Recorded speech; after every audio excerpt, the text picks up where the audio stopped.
You never think it would happen to your family. Even though you're speaking the words and telling your family what's going on, the words are coming out of your mouth, but definitely has not sunk into your mind. Our life was just like everybody else's. Go to work and the kids go to school. Your children get sick and you just think it's something that can be fixed quite easily. They took us into a room by ourselves, and that was when we knew something was really not right. Declan was diagnosed with high-risk neuroblastoma just before his 4th birthday, one of the most aggressive, difficult ones to treat, and he had all the standard treatments that we use for this disease: intensive chemotherapy, radiation therapy, bone marrow transplant, immunotherapy, maintenance therapy, surgery, and still, despite all that intensive treatment, his tumour was still growing. You get told right from day one by your consultant that you only really get one shot at a cure, and that is the initial treatment. And once there is a relapse, there's not really much left that they can throw at this particular cancer, because they give everything they've got the first time round. It was about 15 months all up from diagnosis till end of treatment. Spent a lot of that time in hospital, and if he wasn't in hospital, he was generally very unwell at home. They said we'll scan again in 6 weeks, which was the longest 6 weeks of our lives. We had Christmas in amongst all of that, so trying to keep Christmas normal while in the back of our minds thinking this may be the last one.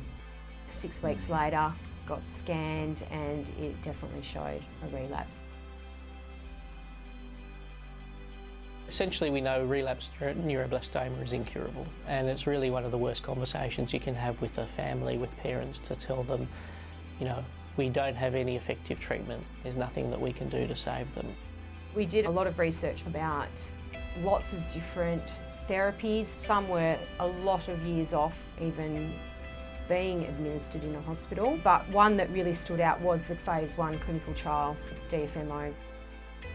The idea of using DFMO for treating children with advanced, relapsed or unresponsive neuroblastoma came to us from the actual biology of the disease. We did research in our laboratories which showed that, as we had suspected, DFMO would be extremely effective, specifically in neuroblastoma, and specifically when combined with chemotherapy, which is normally used in children, but where we can use this at lower doses. We were completely blown away, really, when we got his first lot of scans back, which showed that it looks like the tumour had stopped growing, but even more so when the second lot came back that showed that the tumour was literally melting away. We have children on this trial that are now alive, 12 months on.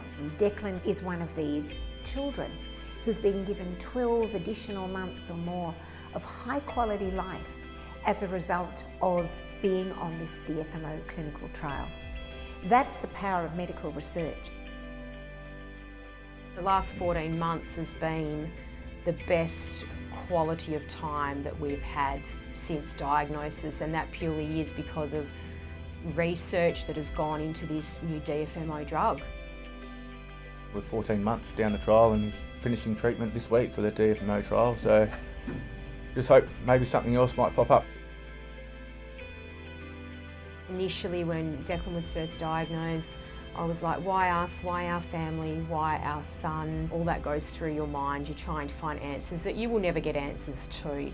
And I used to find myself being quite envious of other families, watching them play in the park and they've got, you know, beautiful, healthy children. But then one day, it kind of dawned on me that, you know, I wouldn't swap my family for anybody.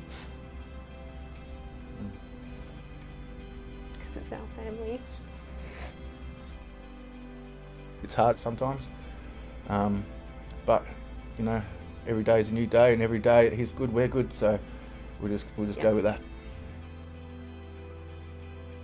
We have to have more good conversations and less of the terrible ones, that we don't just accept, you know, that a tumour has relapsed, that we keep fighting with the parents for that child and for the children who come after them. And that's why, you know, the only way we can do that is by doing more research, learning more about these tumours, discovering new pathways, discovering new drugs, and then making sure we take those treatments and try and help these kids who desperately need it. Everything starts with research. If you don't have research, you have no movement forward in medicine, you have no other options for children that are seriously ill.